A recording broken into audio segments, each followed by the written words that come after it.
Well, hey there. Hey, y'all. It's August 1st. It's hotter than hell here in Florida. 2020. 2020, the year of hell.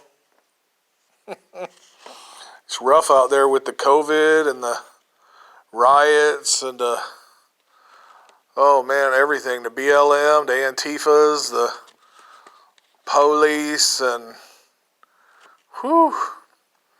It's really especially hard out there on comedians and stuff, especially like redneck comedians. Like, oh, you remember Jeff Foxworthy? You might be a redneck. Well, he went back to teaching school. He went back to teaching third grade. So he's really hurting. Hopefully, after all this stuff is over, I'll be on the Blue Collar comedy tour with him and Larry the Cable Guy and Ron White, and we'll all do a big tour, and I'll just drink beer and do my little bit on the side there like they do. But yeah, speaking of Larry the Cable Guy, I saw him at Home Depot the other day. Things have gotten so bad for him, he's a tow truck driver now. He's driving a tow truck, and he was in there getting some cable. He was getting some cable for his tow truck. He's got one of them old jalopy guy. He doesn't even have a flatbed. He's got one of them old-timey tow trucks. But he says he's just doing it until this year passes and stuff like that. But I told him to call me up. I said I want to wear a matching flannel with him when we do the Blue Collar comedy tour and stuff. And we'll get together and sing some songs and play guitar and try to make y'all laugh out there. And we got to talking about Ron White, and that poor guy, he's really had it bad off. He had to sell his tour bus, all his golf clubs, his golf shoes. All he's got left is a bag of pot and one bottle left of number one tequila. So he's bad off. But it'll get better, you know.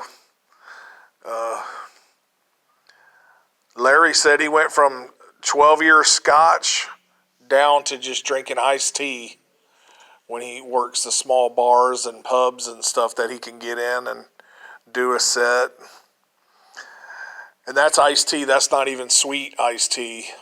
So that's when you know you hit rock bottom. That's really bad. That's some bad shit there. No lemon, no sugar, no nothing.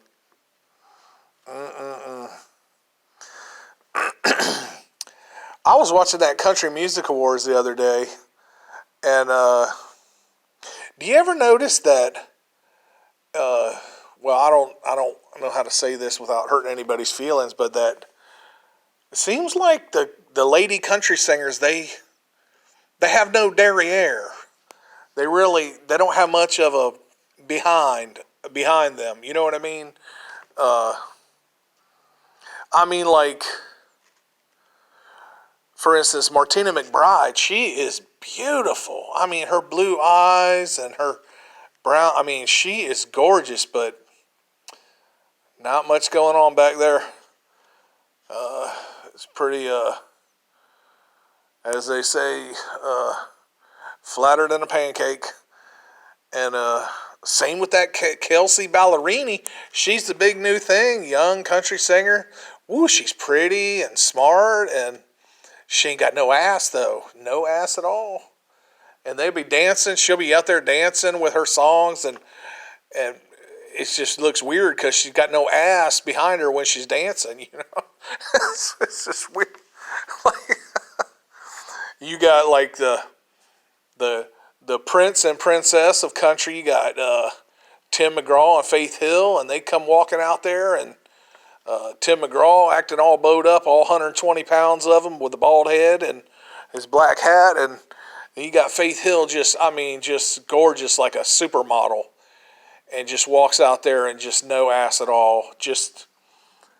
Literally like a board, like plywood. She just goes walking across there. It's just like a piece of plywood with a pretty face tattooed on it.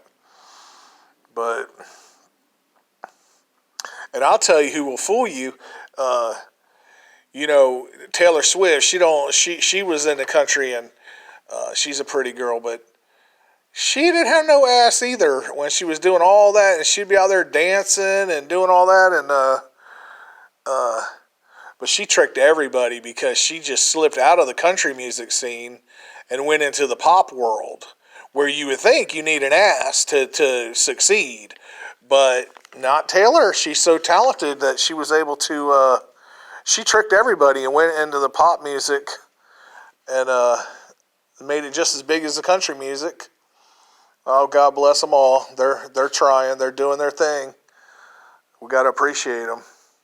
Hey, and, sometimes too much is too much, or maybe just, some people have different tastes, I don't know.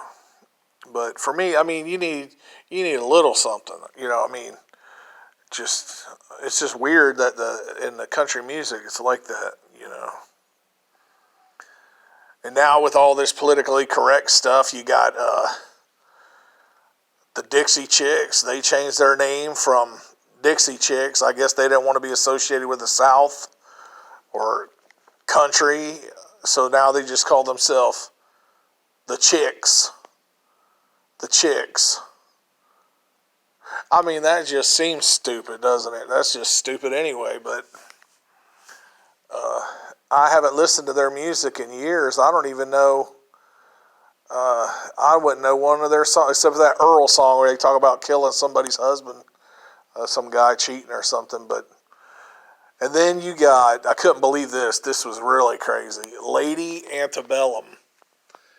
You got Lady Antebellum, which means, antebellum is sort of like the old South, kind of reflects back to the old plantation houses and farms and cotton fields and whatever. So they decided, well, we'll be politically correct. They changed their name to Lady A.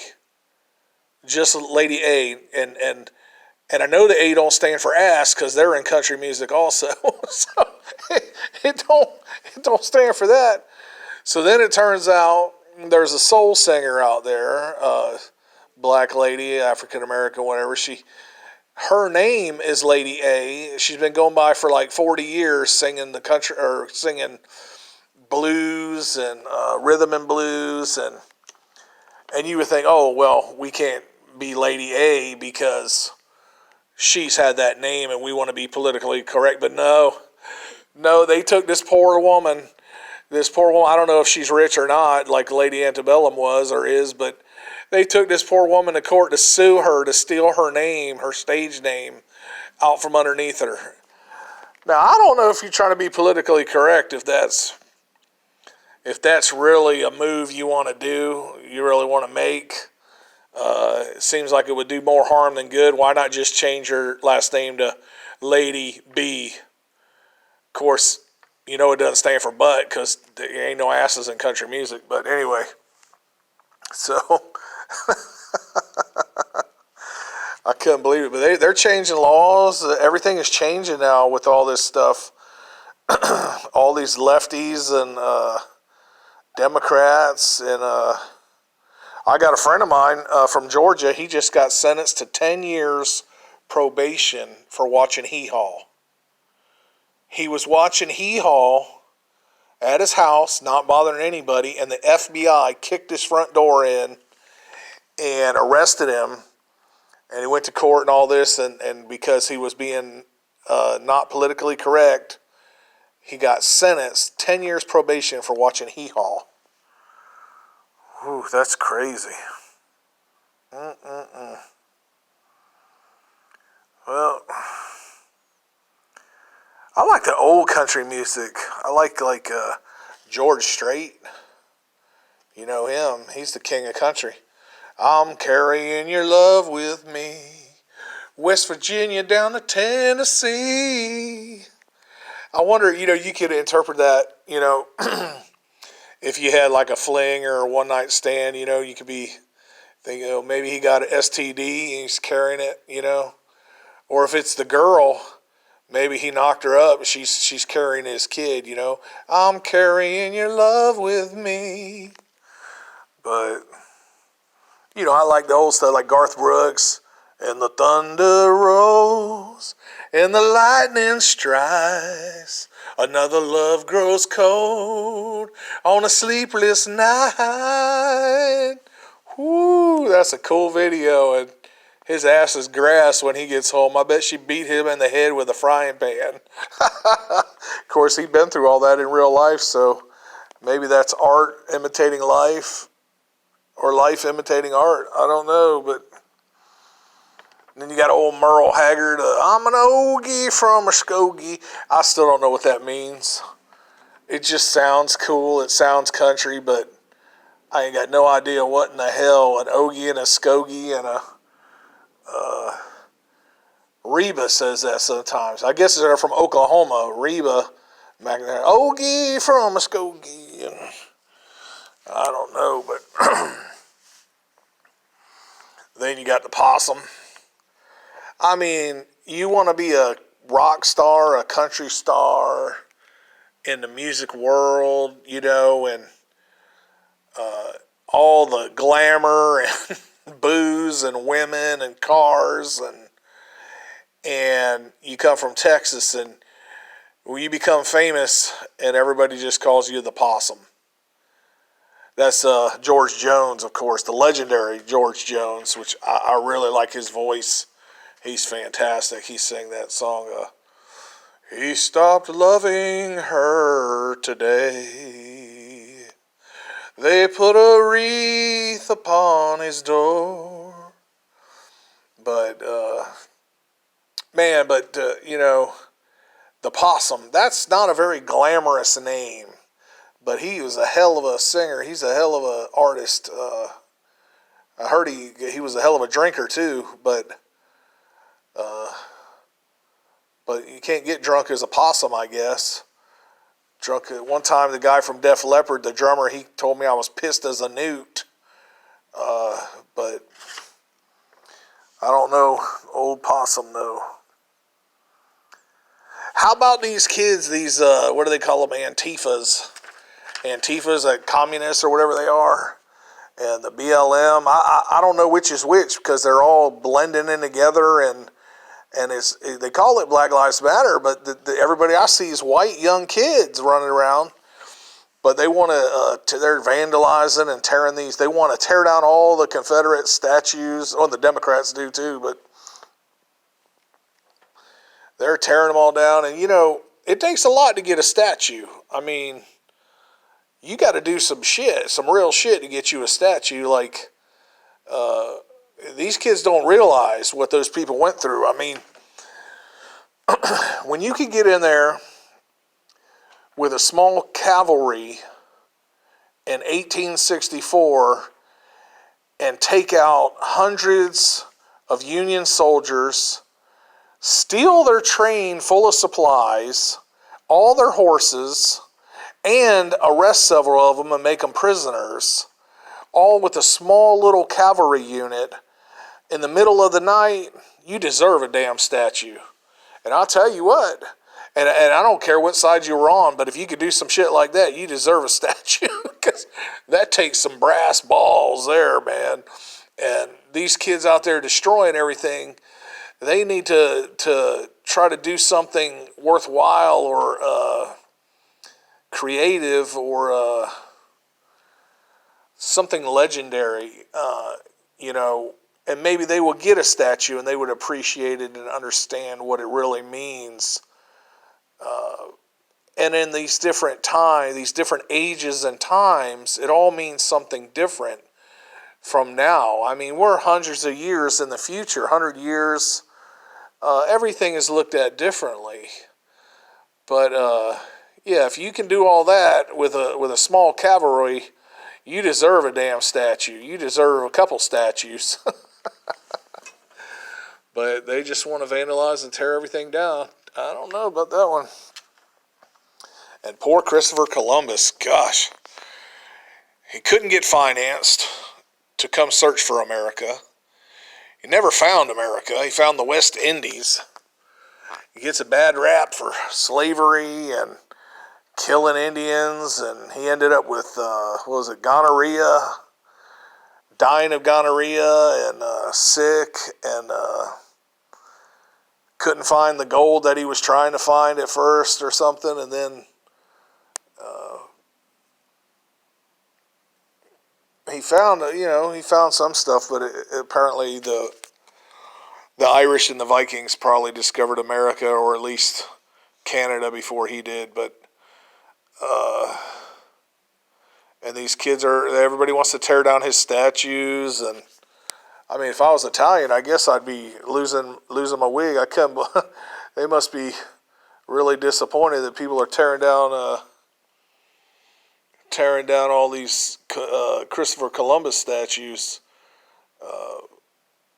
That was in 1492. Do you know how long ago that was? That was a long, long ass time ago. Long time ago. Leave the statues alone. I mean, really.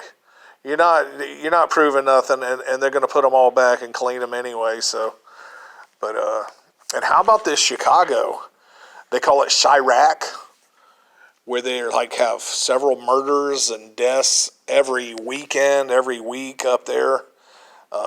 And it's no joke. I mean, there's little kids getting killed and innocent people being shot through in their houses, drive-bys, etc., etc.